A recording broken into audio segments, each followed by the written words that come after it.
Assalamualaikum warahmatullahi wabarakatuh. Perkenalkan, nama saya Romi Susanto SE MM.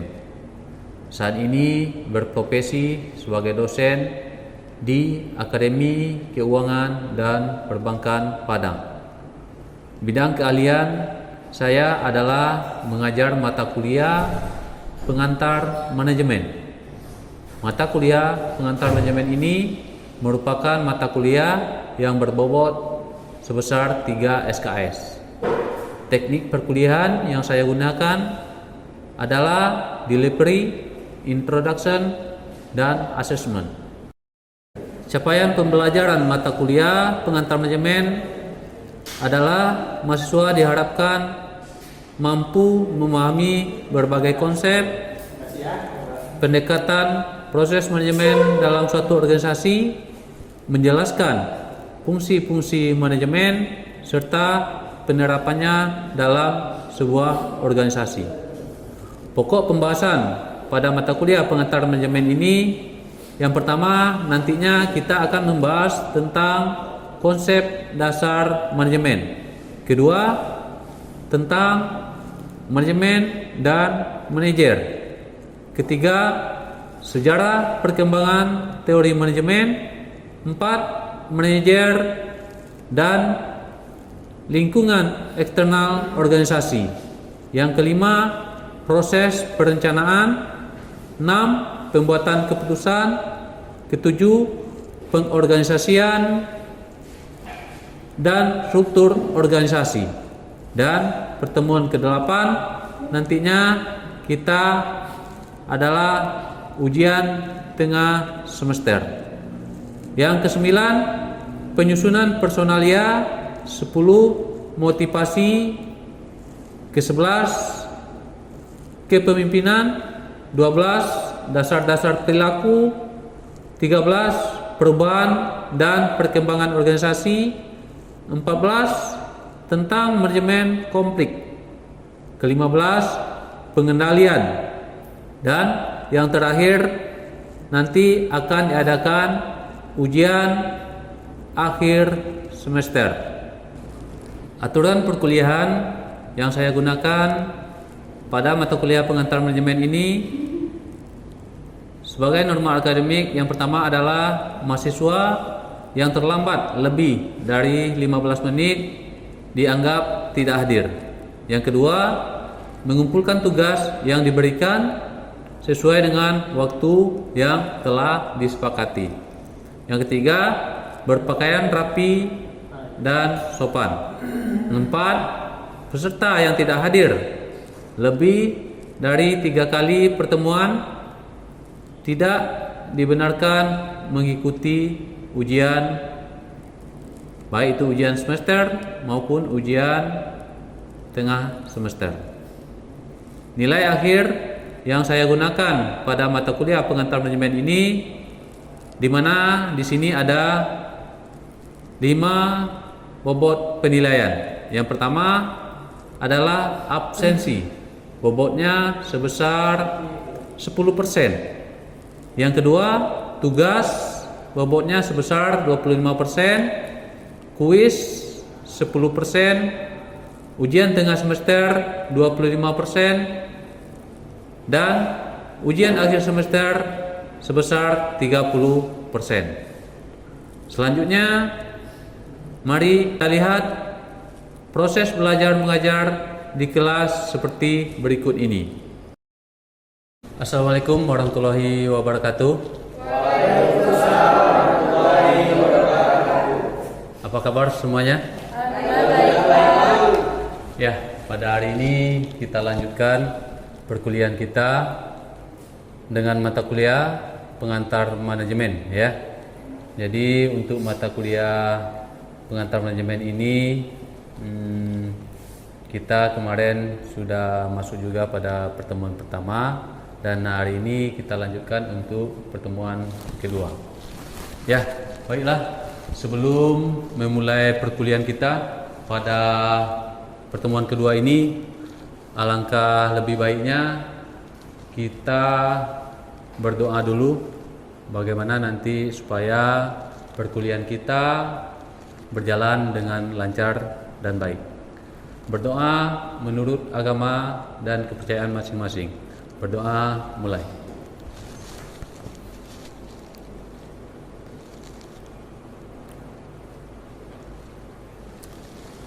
Berdoa selesai. Ya. Baik. Kita lanjutkan untuk materi kita yang kedua ini. Kita akan membahas mengenai manajemen dan manajer, ya.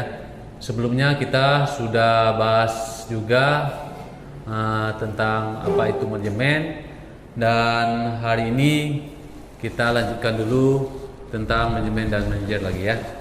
Nah, di sini kemarin kita sudah paham, ya, sudah tahu juga apa itu manajemen. Masih ingat nggak pertemuan kita yang pertama kemarin tentang pengertian manajemen? Apa itu manajemen?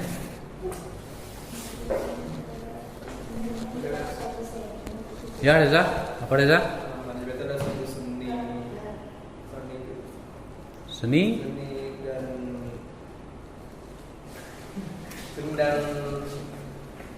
seni dan pekerjaan orang yang dibutuhkan keterampilan khusus. Iya. Ya, jadi di sini kita membahas atau memahami apa itu manajemen, ya. Jadi kemarin kita sudah bahas tentang pengertian dari manajemen. Manajemen itu adalah sebuah seni, ya. Seni kita, ya, melakukan sebuah pekerjaan, ya.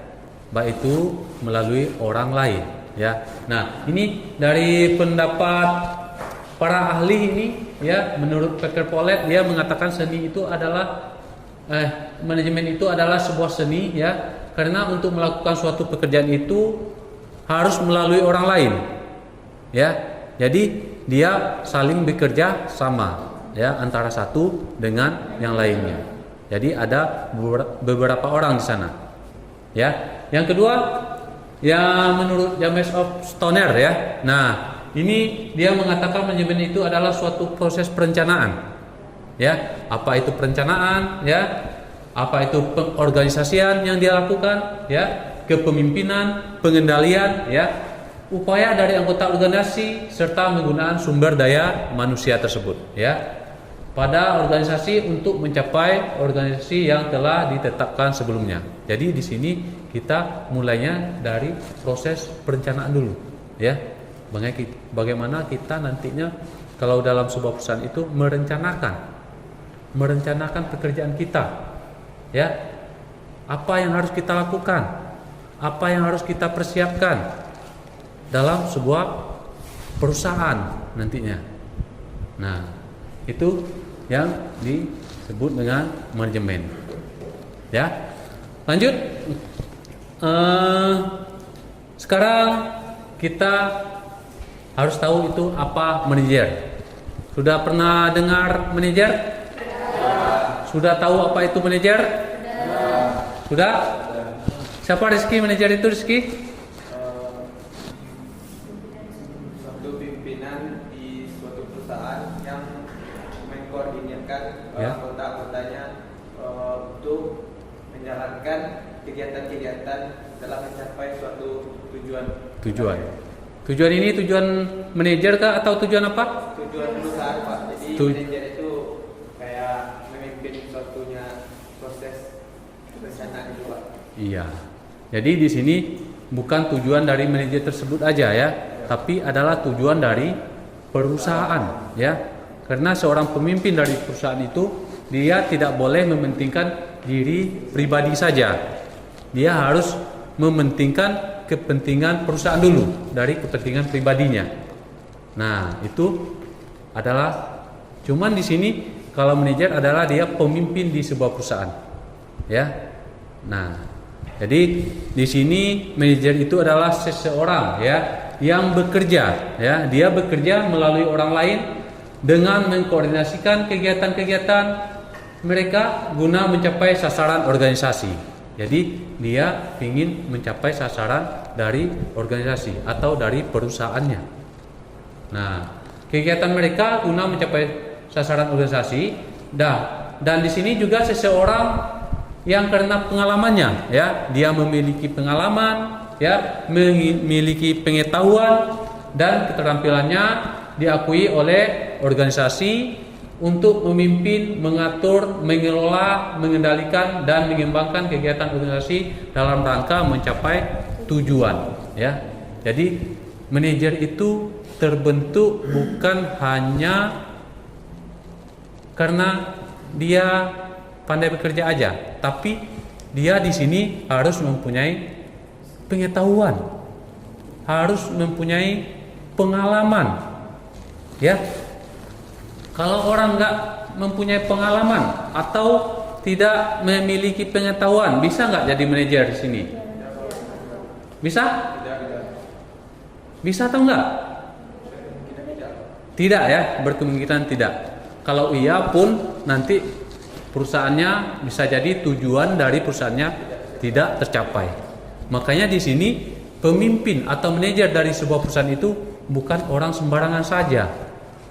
Dia memiliki pengetahuan, ya, mempunyai keahlian-keahlian yang harus dia miliki kalau dia ingin memimpin dari sebuah perusahaan. Nah, begitu juga nanti kalau Rizky mau jadi pemimpin di sebuah bank contohnya kan, karena di sini kita kan D3 keuangan dan perbankan. Nah, otomatis nanti tidak tertutup kemungkinan nanti Rizky bisa menjadi seorang pemimpin di bank, ya.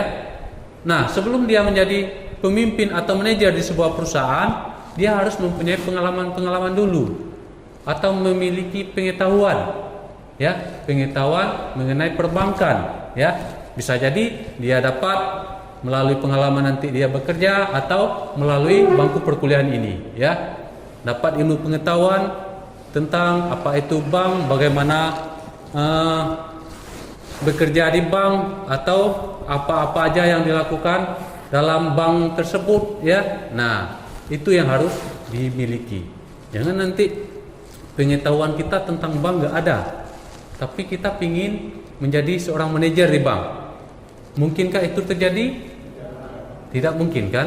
Nah, jadi di sini kita sudah bisa memahami juga apa itu manajer, ya. Nah, lanjut. Kita membahas tentang tingkatan dari manajemen atau manajer. Nah, tingkatan manajemen tersebut ada 3, ya.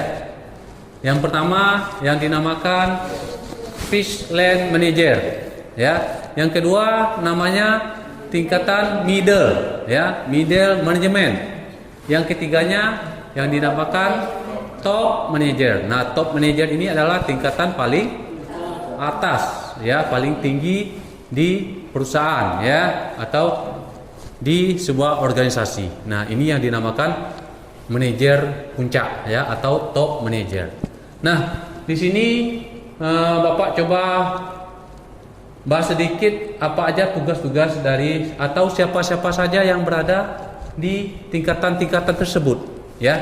Nah, ini yang dinamakan Fish Land Management atau manajer, ya.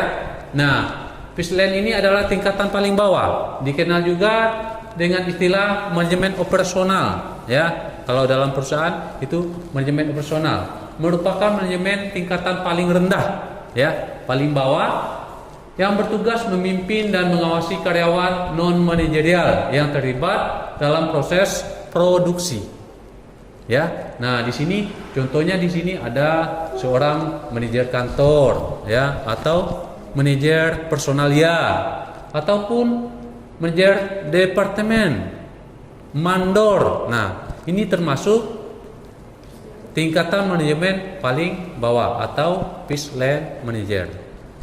Dan yang kedua yang dinamakan middle management atau tingkatan menengah, ya. Nah, di sini untuk tingkatan menengah ini mencakup semua manajemen yang berada di antara manajer lini pertama dan manajemen puncak, ya. Middle ini adalah berada di tengah-tengah, ya. Nah, makanya di sini dibilang berada pada manajemen lini pertama dan puncak. Ya. Nah, di sini contohnya di sini dan tugasnya di sini sebagai penghubung ya, penghubung antara keduanya. Dia penghubung nanti karena dia di tengah, dia juga sebagai penghubung. Nah, ini contohnya di sini adalah kepala bagian ya atau pimpinan proyek. Nah, terus manajer pabrik atau manajer divisi. Nah, ini bisa dibilang middle top bukan top ya, middle management ya. Jadi ini adalah manajemen menengah. Dan yang terakhir itu yang dinamakan top management atau manajer puncak ya. Jadi yang berada paling atas itu adalah top management. Nah, siapa aja ini top management ini?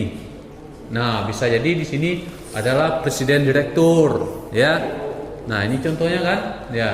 Tugasnya apa aja?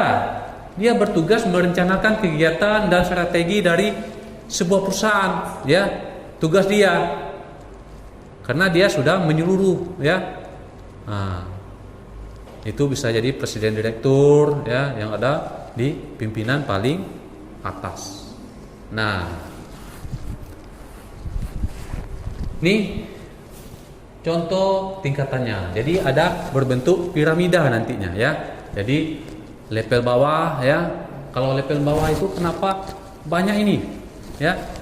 Lebih besar ya. Kenapa kayak piramida atau segitiga? Kenapa kayak ini? Jadi pertanyaan enggak? Ya, karena di sini kalau yang di bawah itu banyak enggak? Banyak kan? Kalau pemimpin itu banyak enggak? Pastinya 1 atau 2 kan, yang paling tinggi itu enggak banyak kan. Nah, makanya dia seperti piramida seperti ini ya. Nah, jadi kita di sini sudah bisa membedakan apa itu top level management, middle level management, first level management. Jadi ada 3 tingkatannya. Ini ada contoh dari sebuah struktur organisasi yang Bapak buat ya. Nah, di sini Bapak minta 1 orang ya di sini. Siapa yang bisa membedakan dari contoh struktur organisasi ini mana yang top manajemen, middle manajemen, terus di sini fish land manajemen disebut. Siapa yang bisa membedakannya? Ya, silakan Reza. Yang direktur dan wakil direktur top manajemen Pak. Apa? Yang direktur dan wakil direktur itu top manajemen. Top manajemen berarti berada di puncak ya. Ya. Yang middle di mana ini? Di manajemen. Mana? Yang manajemen personalia, manajemen produksi. Ya, di sini middle manajemen disebut adalah manajer personalia ya. Di sini ada manajer produksi, manajer keuangan, manajer pemasaran ya. Jadi di sini adalah middle manajemen. Dia berada di tengah-tengah. Dan fish land manager atau manajemen itu mana dia?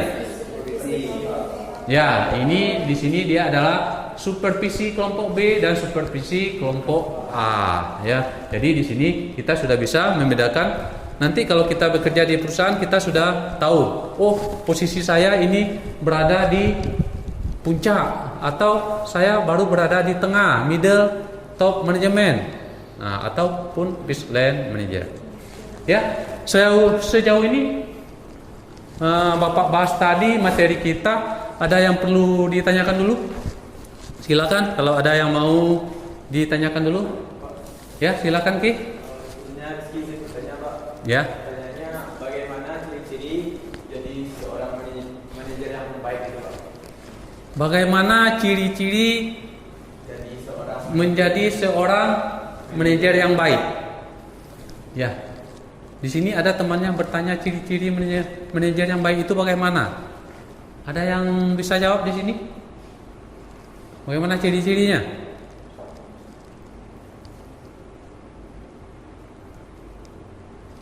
Bisa jadi kan? Dia perhatian terhadap karyawannya. Manajer yang baik gak?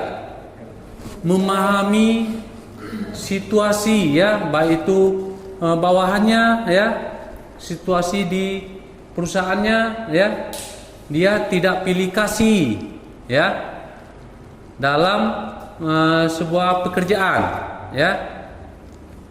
Nah, itu bisa jadi salah satu adalah ciri-cirinya. Atau yang lain ada lagi? Ada? Yang lain bisa tambahkan? Reza bisa tambahkan? Jadi manajer tim yang baik itu tidak menyerang personal karyawannya. Gimana? Ciri manajer yang baik itu tidak menyerang personal karyawan. Boleh jadi ya, dia tidak menyerang personal dari karyawannya. Kadang-kadang kan ada juga kan, seorang manajer itu dia hanya berpihak pada satu karyawan saja ya, tanpa melihat karyawan-karyawan lain. Nah, ya, cukup Ki? Ada lagi yang perlu ditanyakan? Baik, Pak. Ya, silakan. Keahlian apa yang harus dimiliki oleh seorang manajer ini, Pak? Ya. Di sini ada pertanyaan temannya lagi, keahlian apa yang harus dimiliki oleh seorang manajer ya? Karena kita mau menjadi seorang manajer itu tidak mungkin kan kita langsung jadi manajer aja, kecuali perusahaan punya bapak kita. Ya. Nah, ya. Tapi kalau perusahaannya sudah seperti bank ya, punya BUMN ya. Nah, kita terus mau menjadi manajer di situ perlu adanya keahlian ya. Nah, siapa bisa jawab di sini? Keahlian apa?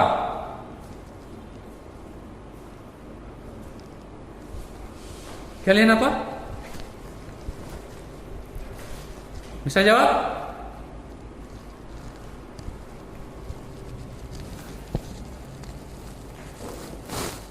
Saya bisa jawab? Ya, sebenarnya di sini keahlian yang harus kita miliki menjadi seorang manajer itu perlu sebuah keahlian ya. Contohnya di sini kita perlu konseptual skill ya, keahlian konseptual yang harus kita miliki. Keahlian mengatur waktu atau keahlian di sini dalam bidang iptek dan teknologi harus kita pahami semuanya ya, karena kita nantinya adalah seorang manajer di sebuah perusahaan ya. Apalagi pada saat ini seorang manajer itu dia mempunyai keahlian teknologi itu sangatlah penting ya, karena di saat sekarang ini perusahaan tidak bersaing lagi antara sesama perusahaan, dia sudah bersaing dengan teknologi. Teknologi apa yang harus dia terapkan di perusahaannya agar bisa lebih bersaing pada zaman saat sekarang ini. Ya? Bisa dipahami? Masih ada pertanyaan? Cukup? Ya. Nah, untuk hari ini kalau tidak ada pertanyaan lagi, Bapak rasa cukup ya? Atau ada lagi yang perlu ditanyakan? Enggak? Ya, kalau tidak ada lagi pertanyaan untuk materi perkuliahan kita hari ini, Bapak rasa cukup sampai di sini ya. Kita lanjutkan nanti pada pertemuan ketiga pada minggu depan ya. Jadi untuk hari ini kita sudahi aja perkuliahan kita. Bapak sudahi ya. Wassalamualaikum warahmatullahi wabarakatuh. Waalaikumsalam.